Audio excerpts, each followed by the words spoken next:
France in second, Brazil in third, and Argentina in fourth.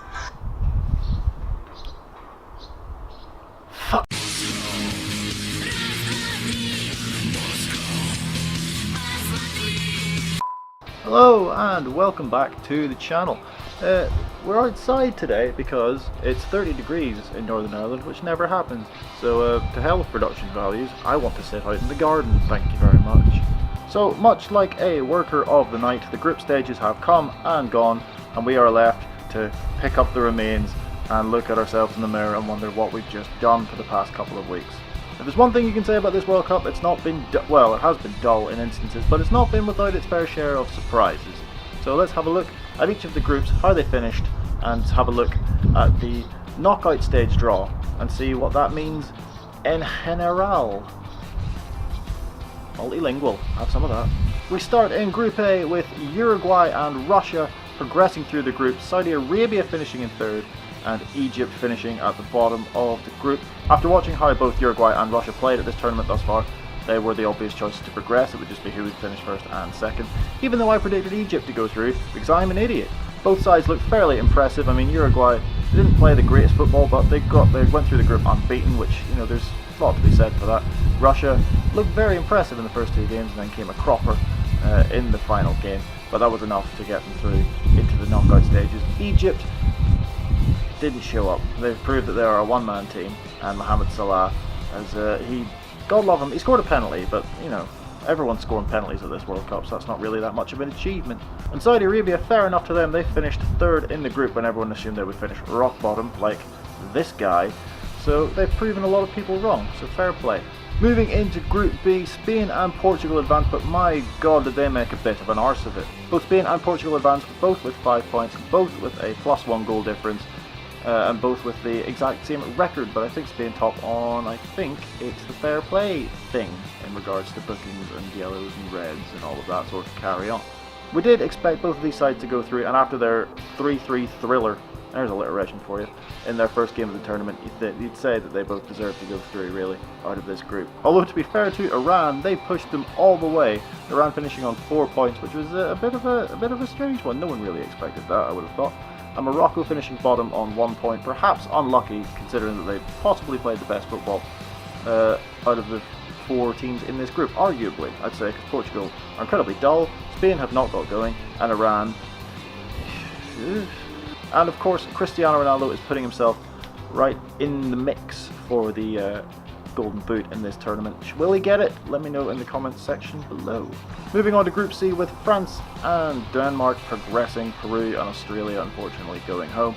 God, France, why are you so boring to watch? I mean, look at the talent you have at your disposal, yet you're choosing to be this dull and lackluster. So therefore you're doing this on purpose, so stop it. Nowhere near as bad as the 2010 collapse in the France squad, mainly because, you know, they've won a game. They go through on 7 points. But they have not looked convincing at all in this tournament thus far. Speaking of unconvincing, Denmark are the second team going through in this group with 2 draws and a win from their 3 games. It's a struggle watching Denmark play.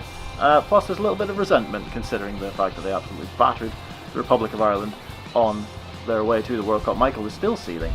But to be honest, I don't see Denmark getting any further than the knockout stages. France, if they buck their ideas up perhaps. Do feel bad for Peru because they played some great football. They're really fun to watch. They're just constant attack, and you can really admire that about a team in the World Cup, especially considering that there's been a lot of teams have been very cagey and have not come out of their shell a lot. So fair play to you, Peru. You have a fan in me, so that I'm sure makes you feel a lot better about the situation. Speaking of unlucky, Christ alive, Australia, I feel really bad for you. It's like there's something that is just preventing you from doing really well in World Cups, whether it be contentious handballs or really, really unlucky bounces that will go against you and result in goal. But to be fair, Australia, there was a very unrealistic chance of you getting out of this group, and it's proven to be so, and you finished bottom of the group. But, you know, nothing to be ashamed of, Australia. I think you accredited yourself very well. That sounds incredibly patronising, but moving on to Group D, and oh, this one hurts. This hurts. Iceland finishing bottom of the group with a single point. Although this group came right down to the wire.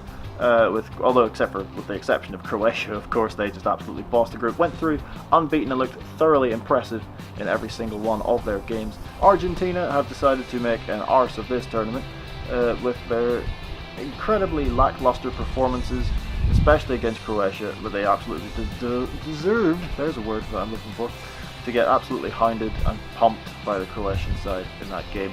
It just goes to show the greatest player of all time in your squad does not a good team make. I think Sampaoli's going to have to try something a little bit different. Maybe not play Higuain. There's an idea for you. Although maybe he could put on like a Juventus jersey underneath his Argentina kit. It might work. You never know. Speaking of having the greatest of stuff, it just goes to show Nigeria that despite having the greatest kit in the history of the World Cup, it doesn't guarantee you any success. Nigeria have gone out. Although, again, another team that I feel like they accredited themselves incredibly well, considering their kind of limited stature in terms of star power. But fair play, Nigeria, you've done very, very well. And of course, Iceland. It hurts. If you won that last game, God knows what could have happened. It went right down to the last games to see who would qualify with Croatia, and it is Argentina. So Argentina, though, it's not looking good for you going into the knockout stages. Moving on to Group E, and Brazil and Switzerland have qualified. Serbia and Costa Rica going out. Now, I thought that Costa Rica could be dark horses in this tournament. In my predictions video, I had them progressing with Brazil. And this again goes to show that I know absolutely nothing about anything. After Brazil laboured to get a 1-1 draw against Switzerland, they turned it on in the last two games, winning the last two games, finishing on 7 points atop the group table, with Switzerland getting their fair share of luck on their way to qualification, especially in the Serbia game where Aleksandar Mitrovic was the result of a two-man spit roast in the penalty area and nothing was given, and Switzerland go up the other end and win it in the dying seconds. So fair enough, you have to take your chances, but there's a great deal of luck that went to Switzerland in that game, and Serbia could feel more than a little bit aggrieved, I think. Moving into Group F, and oh my word, what else can you say that hasn't been said already about the German side finishing bottom of the group? This is absolute madness. Although to be fair, when you watch the Germans play in this tournament, they look a shadow of their former selves, even from last year's Confederations Cup victory, when they absolutely cruised through with their under 21s and their reserves. This year, wow, it was incredible to just see the collapse of the Germans. Timo Werner, who everyone had high hopes for, he has absolutely flopped at this tournament. No doubt he will bounce back, but maybe the high expectations got to the young lad, being the main man up front for the reigning world champions. But the blame cannot lie squarely at the feet of Timo Werner. The whole squad did not perform anywhere close to the level that they should be, and they should rightly be ashamed of their performance, and they should have a long hard look in the mirror. Maybe is it time for Jogi Löw to go? He's been there for nearly 15 years now, if not 15.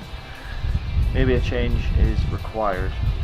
Although interestingly, in the past 4 out of the past 5 World Cups, the team who has won the tournament previously has gone out in the group stages the next tournament. So for example, France in 2002 after they won it in 1998, Italy in 2010 after they won it in 2006, Spain in 2014 after winning it in 2010, and now Germany after winning it in 2014 have gone out at the group stages. So apart from the Germany fiasco, which of course is the headline from this group, Sweden and Mexico progressed, which you have to say, the two teams that really deserve to go through, although I would have personally had them the other way around if I thought these two teams were going to be going through. I would have had Sweden going through in second, but fair play, they in their last game of the group against Mexico, they stepped it up, and with a 3-0 victory, they progressed. Mexico have really thrilled with their style of football in this tournament, and I think they've won over a lot of people who would have thought them as also rans, but however I don't think that they will make it past the knockout stages, as the same with Sweden personally.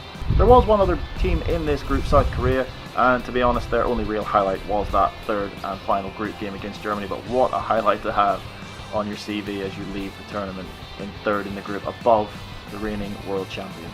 Moving on to Group G, well, we saw this coming, didn't we? Belgium topping the group unbeaten, 9 points for the Belgians. Despite having a bit of a laboured start against Panama in that they eventually did win that game by 3-0, although it did take them a while to score the first goal and you thought, oh god, is this going to happen again to Belgium? But no, 3-0 win over Panama, and then that 5-2 victory over Tunisia.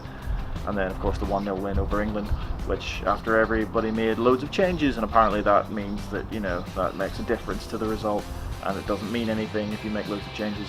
No, it doesn't. You want to win every game that you're involved in, as far as I'm concerned, and Belgium have done just that, top of the group. Second, of course, is England, who before the game against Belgium, everyone was like, oh, will they intentionally lose the game to get the supposed easier side of the draw for the knockout stages?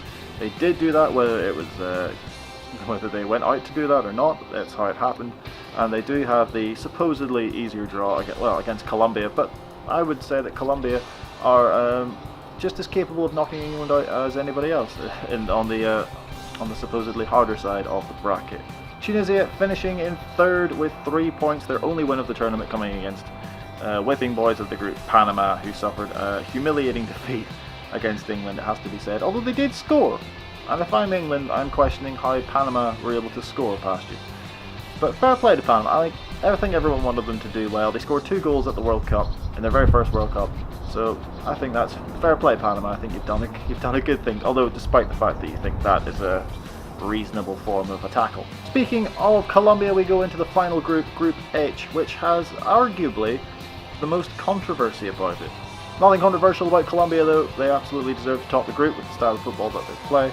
And after that performance against Poland, it goes to emphasise their dominance in this group. The controversy in this group, though, starts with Japan, as they go through in second on the fair play rule thing.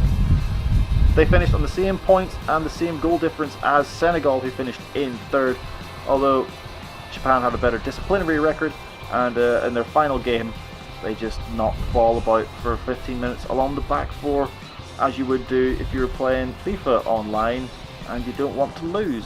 Poland got their only win in that game, and it suited everybody to have that result. Poland, they get a win, they get 3 points, they don't lose as much face as they would have if they got none, and Japan are able to just keep the ball, knock it about, and progress via that way, because then no one's going to make any tackles, no one's going to do anything silly, and that's just the way of it. It's reminiscent of was it Germany-Austria, I think, from a previous World Cup way back when, but to be honest, it's not good to see, is it? I mean, if you paid money to go and see that game, you'd be absolutely bloody furious. So no, not a fan of that tactic at all, Japan. And it will serve you right whenever in the next round you get absolutely smashed and get knocked out of the tournament. Speaking of the next round of the tournament, we're going to have a look at the knockout stage fixtures that will be occurring from Saturday onwards. Kicking off with France versus Argentina in the early game, and then Uruguay versus Portugal in the evening. I would predict these games, but I've given up on predictions now because football is stupid. And so am I. The rest of the fixtures are thusly: Brazil versus Mexico, Belgium take on Japan, Spain take on the hosts Russia, Croatia versus Denmark, Sweden versus Switzerland, and finally Colombia take on England. So that's it for this World Cup roundup. Thank you very much for watching. Let me know in the comment section below who is going to progress from those knockout games, because I cannot be trusted to do it. Given my previous track record. Also, let me know in the comment section below which team has impressed you, who hasn't impressed you, which players have impressed you so far, who do you think is going to get that big money move in the summer, and who do you think is going to win the Golden Boot out of this tournament. And of course, anything else you want to leave to the discussion, leave it down there in the comments, I believe, not in my junk region. Be sure to like, share, subscribe, and hit the little bell thing for when you're notified of when we make new videos. So thank you once again. We hope you're enjoying the World Cup as much as we are. And until next time, we will see you in the next one.